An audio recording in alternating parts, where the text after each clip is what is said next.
ముదిరాజును ఎట్టివారిని BCD నుండి బీసీఏలో కలుపుతానని గౌరవ ముఖ్యమంత్రి తేదీ 14/4/2024 నాడు నారాయణపేట మహబూబ్ నగర్ సభలోని ప్రసంగిస్తూ ముదిరాజులను బీసీఏలో కలుపుతా మంత్రి పదవులిస్తానని ప్రకటించారని తెలంగాణ నాయి బ్రాహ్మణుల సంక్షేమ సంఘం ఆదివారం ప్రెస్ క్లబ్లోని విలేకరుల సమావేశంలో ఏర్పాటు చేశారు.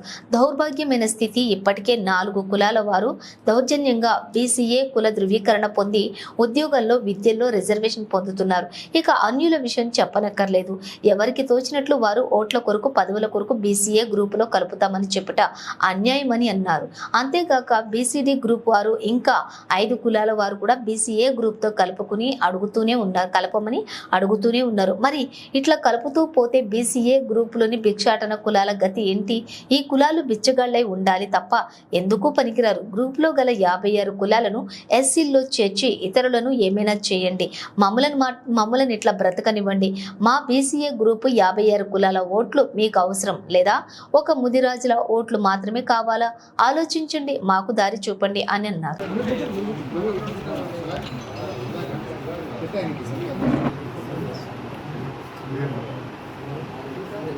సోదరులకు అందరికీ, అలాగే ఎలక్ట్రానిక్ అండ్ ప్రింట్ మీడియా మిత్రులందరికీ కూడా పేరే గారిని అన్ని ఎక్స్ప్లెయిన్ చేస్తారు. ప్రొఫెసర్ బాగయ్య గారు చేస్తున్నారు. Thank you. మనుషులు కూడా ఉంటారు, కానీ అన్నిటి తరఫున కూడా, అందుకనే ముఖ్య సలహాదారుగా నేమ్స్ ఏమైనా కన్ఫ్యూజన్ ఉంటే అడగండి పోయి. అదేవిధంగా అన్ని రకాలుగా కూడా వాళ్ళు అభివృద్ధి చెందున్నారు.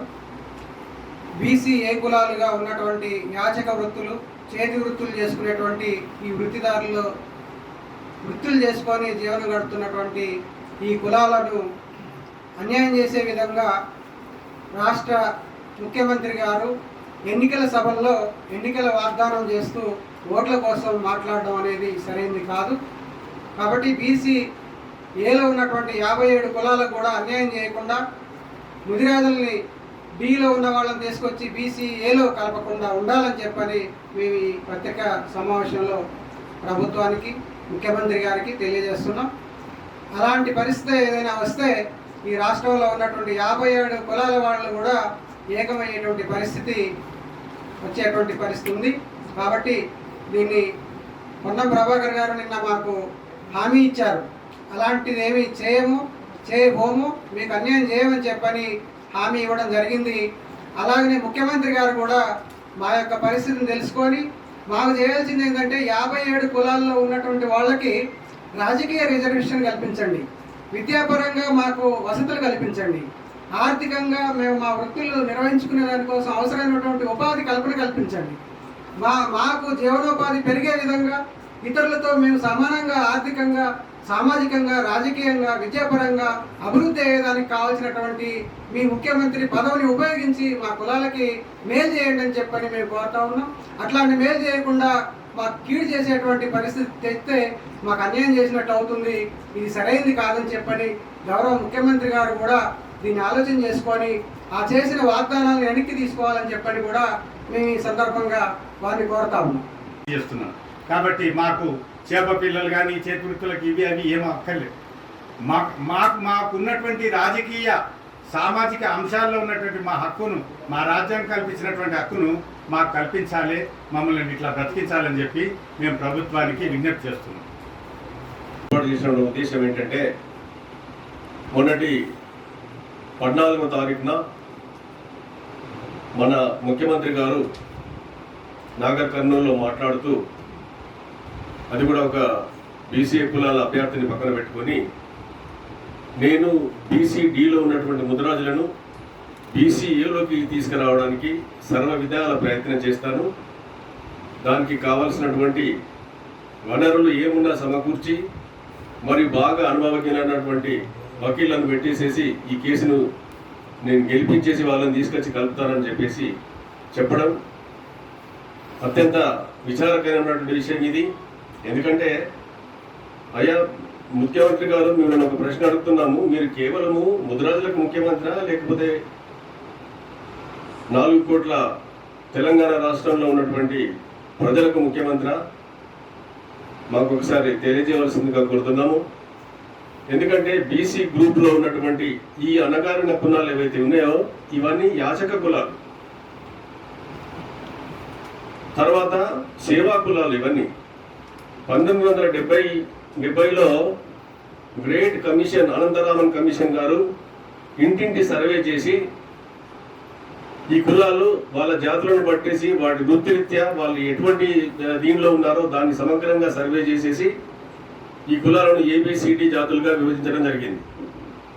భారతదేశంలో ఏ కమిషన్ ఏర్పాటు చేసినా కానీ వాళ్ళందరూ కూడా అనంతరామన్ కమిషన్ను బేస్గా చేసుకుంటారు.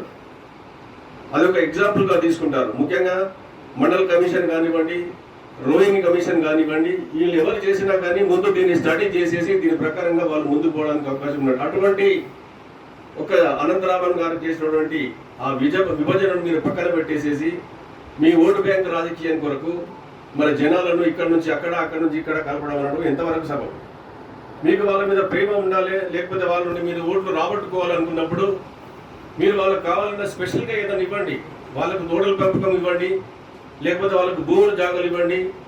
ఆ విధంగా చేసినట్టు వాళ్ళు పంటలు పండించుకుంటారు, వాటి పొలాలు వాళ్ళు పొందడానికి అవకాశం ఉంటుంది. లేకపోతే ఏదైనా కార్పొరేషన్ ఏర్పాటు చేసేసి వాళ్ళకి ఇవ్వండి.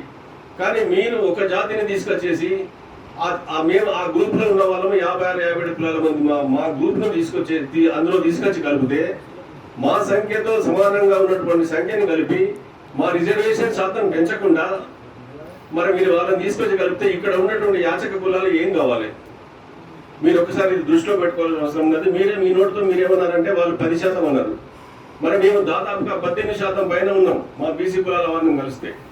మరి మీరు ఆ 10% ఓట్ల గురించి మీరు కక్కుర్తిపడో లేకపోతే ఆశపడో వాళ్ళకేదో మరి మాయమాటలు చెప్పడానికి మీరు ప్రయత్నం చేసి అట్లా చేసినప్పుడు మరి ఈ 18% ఓటర్లు మీకు అవసరం లేదా? వాళ్ళ సహాయ సహకారాలు మీకు అవసరం లేదా అని మేము అడుగుతున్నాం. దయచేసి మీరు ఆ రోజు మాట్లాడను వెంటనే రివోక్ చేసుకోవాలి. దానికి మీరు ఏదో బై ఛాన్స్ మాట్లాడినట్టుగా చెప్పి దాన్ని ఏదో విరమించ చేసుకోవాలని చెప్పి కోరుతున్నాము.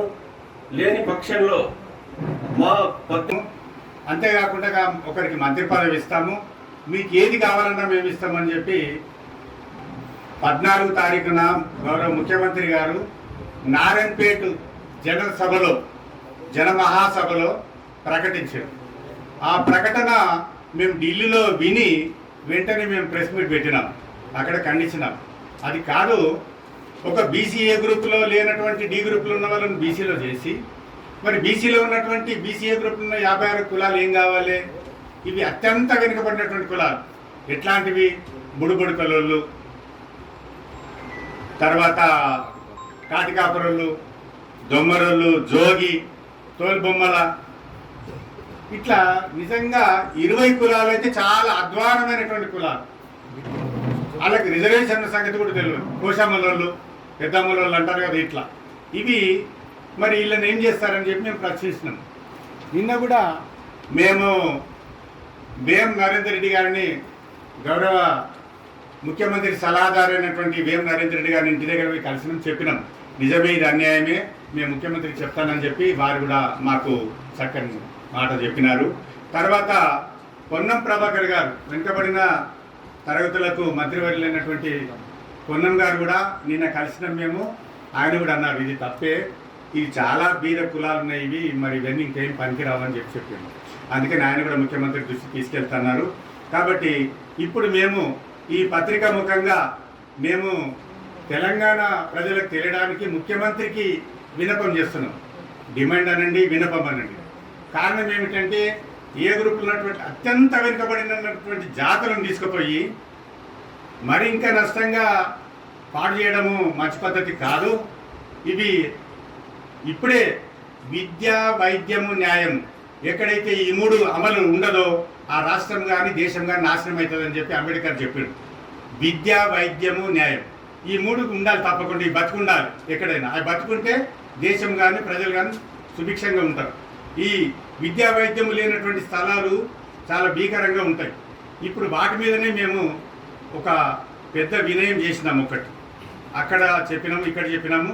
చివరికి ఆంధ్రలో ఉన్నటువంటి 26 కులాలు కూడా కలుపుతామంటే సుప్రీంకోర్టులో కేసు వేసినాం. ముదిరాజుల కేసు అయితే నడుస్తుంది. అయితే మేము ఎవరికీ వ్యతిరేకం కాదు, దయచేసి వినాలి అందరూ. మేము వ్యతిరేకం కాదు. వాళ్ళని ఇంకో సపరేట్గా గ్రూప్ పెట్టండి. గ్రూప్ పెట్టండి, ప్రత్యేకంగా జీవో వేయండి, ప్రత్యేకంగా మీరు ఏ ఫైనాన్స్ చేస్తారో చేయండి. కానీ ఈ కులాలకు ఎట్లా చేసినారు? మీకు పందులకు కొనుక్కోవడానికి పైసలు ఇస్తాము, చేపలకు ఇస్తాము, ఇస్త్రీ పెట్టెలకు ఇస్తాము, కత్తి